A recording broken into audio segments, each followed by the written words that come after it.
K ബാബുവിന്റെ പക്ഷത്തു നിന്ന് വന്നിട്ടുണ്ട്. ഡി കുര്യാക്കോസ് ആണ് ഇപ്പോഴത്തെ ഒരു ജിയോണയെ ഓപ്റ്റ് ചെയ്തതെന്നാണ്, മുഖ്യമന്ത്രിക്ക് നേരിട്ട് ഓപ്റ്റ് ചെയ്തു എന്നാണ് പറയപ്പെടുന്നത്.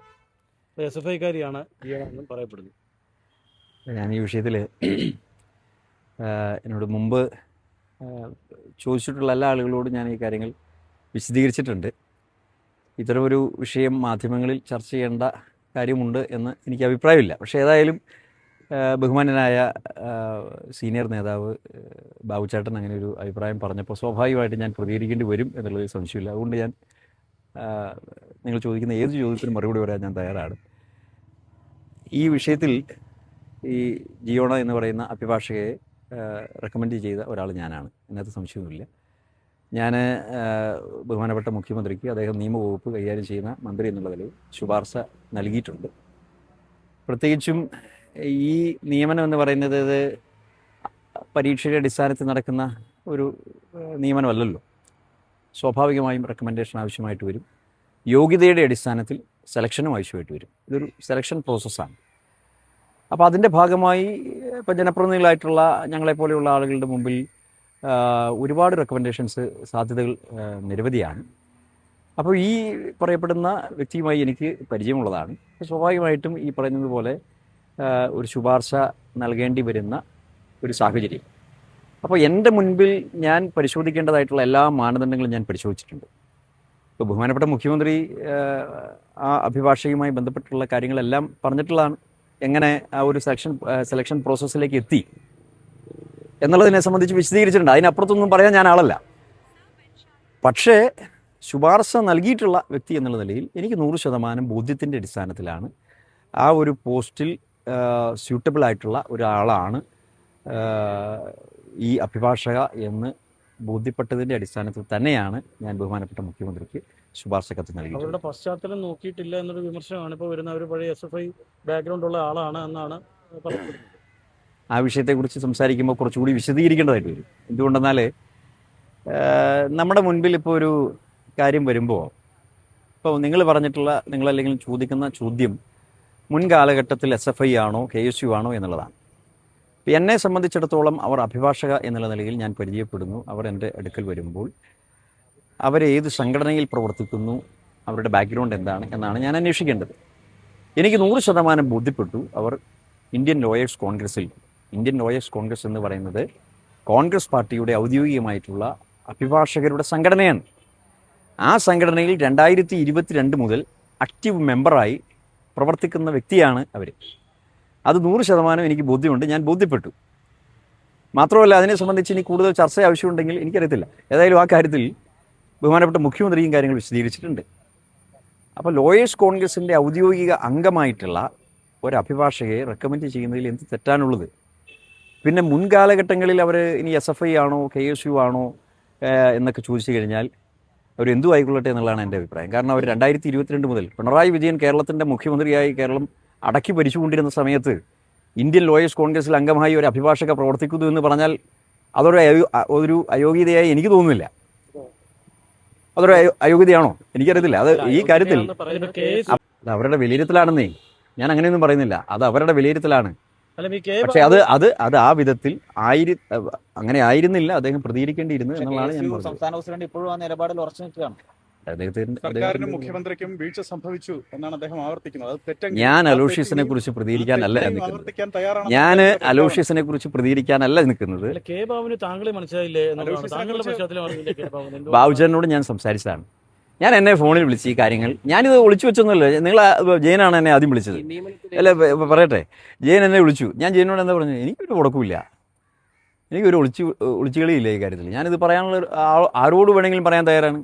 കാരണം ഞാനൊരു കാര്യം ചെയ്തിട്ടുണ്ടെങ്കിൽ ഇത് പറയുമ്പോൾ ഒരു കാര്യം കൂടെ പറയാം, എന്നാലേ അത് ക്ലിയർ ആവുള്ളൂ. ഈ പറയപ്പെടുന്ന നിയമനത്തിന് വേണ്ടി കോൺഗ്രസിൻ്റെ ഔദ്യോഗികമായിട്ടുള്ള ഒട്ടനവധി ആളുകളെ ഞാൻ വീണ്ടും ശുപാർശ ചെയ്തിട്ടുണ്ട്. പക്ഷെ എല്ലാവർക്കും ആ സ്ഥാനത്തേക്ക് വരാൻ പറ്റിയിട്ടില്ല. ഇപ്പോൾ ബഹുമാനപ്പെട്ട മുഖ്യമന്ത്രി പറഞ്ഞതുപോലെ ഇതിന് പല മാനദണ്ഡങ്ങളുമുണ്ട്, പല അന്വേഷണങ്ങളുമുണ്ട്.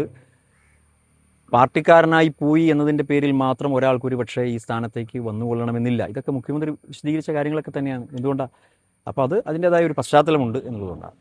അപ്പോൾ എല്ലാ ആളുകൾക്കും ആഗ്രഹിക്കുന്ന എല്ലാ ആളുകൾക്കും ഈ സ്ഥാനത്തേക്ക് ഒരു പക്ഷേ വരാൻ പറ്റിയിട്ടുണ്ടാവില്ല. ഇപ്പം ഞാൻ റെക്കമെൻഡ് ചെയ്ത മുഴുവൻ ആളുകളും വന്നിട്ടൊന്നുമില്ല. നിയമനം വിവാദമായ ഒരു സാഹചര്യം KPCC അതിനെപ്പറ്റി ഒരു വിശദീകരണം അതൊന്നും ഞാൻ പറയേണ്ട കാര്യമില്ലല്ലോ.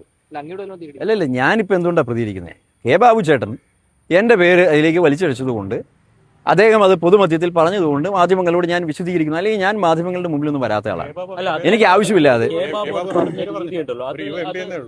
അത് ശരിയായ രീതിയിലാണോ അത് അദ്ദേഹത്തിൻ്റെ ശൈലിയിൽ അദ്ദേഹം പറഞ്ഞു എന്നേ ഉള്ളൂ.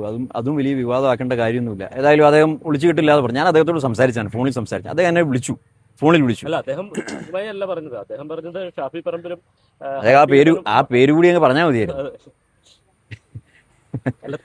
എന്തിനാണ് ബാബുചേട്ടൻ എൻ്റെ പേര് പറയാത്തതെന്ന് എനിക്ക് മനസ്സിലായില്ല. ആ പേരങ്ങ് പറഞ്ഞാൽ പോരായിരുന്നു. ഞാൻ അദ്ദേഹത്തോട് ഫോണിൽ സംസാരിച്ചാണ്.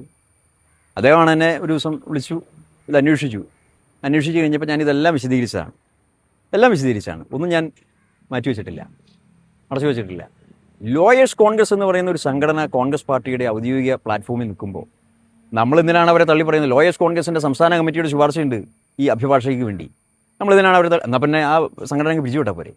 പിന്നെ ഇന്നലെ വരെ NGO അസോസിയേഷനിൽ പ്രവർത്തിച്ചിട്ടുള്ള ആളുകൾ ആരൊക്കെയാണെന്ന് നമുക്കറിയാം. ഭരണം കിട്ടുന്നതിന് 2 ആഴ്ച മുമ്പ് വരെ NGO യൂണിയനായിരുന്ന ആളുകളെ നമുക്കറിയാം. അവരൊന്നും അസോസിയേഷനില്ല. മനസ്സിലായില്ലേ? അപ്പോൾ എന്ന് വിചാരിച്ചുകൊണ്ട് NGO അസോസിയേഷൻ്റെ ശുപാർശയിൽ അവരുടെ പേര് ഉൾപ്പെടുത്താൻ പാടില്ല എന്നാണോ? അവർ അസോസിയേഷനിൽ വന്നിട്ടുണ്ടെങ്കിൽ അവർ അസോസിയേഷനാണ്. അതാണ് രാഷ്ട്രീയം.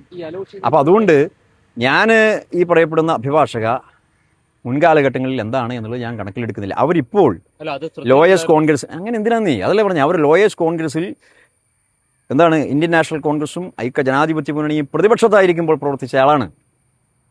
അല്ലാതെ വെറുതെ പ്രവർത്തിച്ച ആളല്ല. മിനിയാന്ന് മെമ്പർഷിപ്പ് എടുത്ത ആളല്ല. സാക്ഷാൽ പിണറായി വിജയൻ മുഖ്യമന്ത്രി ആയിരിക്കുമ്പോൾ അവർ നമ്മളോടൊപ്പമാണ്. ഈ അലോഷ്യയുടെ പ്രശ്നങ്ങൾ ഒരു അജണ്ട ഉണ്ടെന്നാണ് കേസിന്റെ ഒരു വിഭാഗം നേതാക്കൾ പറഞ്ഞിരിക്കുന്നത്. അപ്പോൾ അങ്ങനെ ഒരു അജണ്ട ഉണ്ടെന്ന് അങ്ങ് സംശയിക്കുന്നുണ്ടോ? ഞാൻ അതിലേക്കൊന്നും കിടക്കുന്നില്ല. അജണ്ട ആക്കാൻ ആഗ്രഹിക്കുന്നവർ അജണ്ട ആക്കിക്കൊള്ളട്ടെ. അലോഷ്യസ് ഇനി എന്താ തീരുമാനിക്കുന്നതെന്ന് വെച്ചാൽ അദ്ദേഹത്തിൻ്റെ നിലപാട് പറയട്ടെ. എൻ്റെ കാര്യം ഞാനിവിടെ പറഞ്ഞു, ബാബു ചേട്ടൻ എൻ്റെ പേര് പറഞ്ഞു, ഞാൻ അതിനെക്കുറിച്ച് പൊതുമധ്യത്തിൽ വിശദീകരിച്ചു. അത്രേ ഉള്ളൂ. ഓക്കെ. സംസ്ഥാനം ഇത്തരത്തിൽ വലിയ തരത്തിലൊരു ചർച്ചയായി നിൽക്കുകയാണല്ലോ. അപ്പോൾ ഈ അത്തരത്തിൽ ഈ നിയമനവുമായി ബന്ധപ്പെട്ട് തന്നെ അപ്പോൾ ഇത്തരം ബാക്ക്ഗ്രൗണ്ടുകളുള്ള അല്ലെങ്കിൽ BJPയുമായി ബന്ധമുള്ള CPMയുമായി ബന്ധമുള്ളവരെയൊക്കെ നിയമിക്കുന്നു, അത് ശരിയല്ല എന്ന് പറയുന്ന വലിയൊരു തരത്തിൽ ചർച്ചകൾ നടക്കുമ്പോഴാണ് ഇങ്ങനെ ഒരു വാർത്ത പുറത്തു വരുന്നത്. അപ്പോൾ അതുകൊണ്ടാണ് ഒരു സ്വാഭാവികമായ ചോദ്യം ഉയരുന്നത്. എൻ്റെ രാഷ്ട്രീയ പശ്ചാത്തലം അല്ലെങ്കിൽ എൻ്റെ പ്രവർത്തന ശൈലി കണ്ടിട്ടുള്ള ആളുകൾക്കാർക്കും ഞാനൊരു SFIയെ പിന്തുണയ്ക്കുന്ന അല്ലെങ്കിൽ ഇടതുപക്ഷത്തെ പിന്തുണയ്ക്കുന്ന ഒരു നിലപാട് സ്വീകരിച്ചു എന്ന് പറയാൻ പറ്റും എന്നെനിക്ക് തോന്നുന്നില്ല. ഞാൻ അഭിപ്രായങ്ങൾ ആർക്കു വേണമെങ്കിലും ആകാം. ഇപ്പം നിങ്ങൾക്ക് എൻ്റെ തല കണ്ടാൽ മനസ്സിലാവും. ഞാനിപ്പോൾ തല മുട്ടയടിച്ചിരിക്കുന്നുണ്ട്. ഇത് 14 സ്റ്റിച്ച് SFIക്കാർ അടിച്ചതാണ്.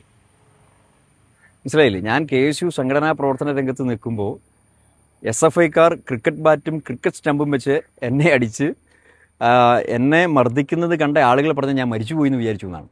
മനസ്സിലായില്ലേ? അതുകൊണ്ട് SFIയുടെ ഗുണവധികാരമൊന്നും എന്നോട് ആരും പറയേണ്ട കാര്യമൊന്നുമില്ല. SFI എന്താണെന്നും അവർ എത്രത്തോളം ഫാസിസ്റ്റ് നിലപാടുകളുമായി മുൻപോട്ട് പോകുന്ന സംഘടനയാണെന്നും ഒക്കെ എനിക്കറിയാം. ഇനി ഞാൻ MP ആയി പ്രവർത്തിക്കുന്നു. ഞാൻ യൂത്ത് കോൺഗ്രസിൻ്റെ സംസ്ഥാന പ്രസിഡൻ്റായി 7 വർഷക്കാലം പ്രവർത്തിച്ച ആളാണ്. സംഘടനാ പ്രവർത്തകരുടെ വികാരം എന്ത് എന്നുള്ളതിനെക്കുറിച്ചൊക്കെ എനിക്ക് നന്നായിട്ടറിയാം.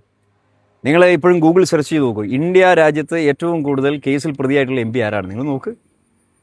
ഞാൻ 2019 മത്സരിക്കുമ്പോൾ എൻ്റെ പേരിലുള്ള കേസുകളുടെ എണ്ണം, അത് ഞാൻ നമ്പറൊന്നും ഇവിടെ പറയുന്നില്ല, ഏതായാലും അത് ഒരു നല്ല നമ്പറാണ്. ഇന്ത്യ രാജ്യത്ത് ഏറ്റവും കൂടുതൽ കേസുള്ള MP ആരെന്ന് ചോദിച്ചു കഴിഞ്ഞാൽ അത് ഞാനാണ്. എന്തുകൊണ്ടുണ്ടായി? ഞാൻ സംഘടനാ പ്രവർത്തന രംഗത്ത് പ്രതിപക്ഷ പ്രവർത്തനങ്ങളുമായി മുൻപോട്ട് പോയതിൻ്റെ ഭാഗമായിട്ടുണ്ടായതാണ്. അതുകൊണ്ട് പ്രതിപക്ഷ പ്രവർത്തനങ്ങൾ, വിദ്യാർത്ഥി യുവജന സംഘടനാ പ്രവർത്തനം എങ്ങനെയാണ് എന്നുള്ളതിനെക്കുറിച്ച് എനിക്കറിയാം. ഞാൻ 56 ദിവസം ജയിലിൽ കിടന്നിട്ടുള്ള ആളാണ് KSUവിൻ്റെയും യൂത്ത് കോൺഗ്രസിൻ്റെയും കാലഘട്ടത്തിൽ. അപ്പോൾ അതുകൊണ്ട് ഈ ഒരു പശ്ചാത്തലത്തിലേക്ക് ഇത് കൊണ്ടുവരേണ്ടിയിരുന്നോ എന്നുള്ളത് ആ വിമർശനം ഉന്നയിച്ച ആളുകളാണ്.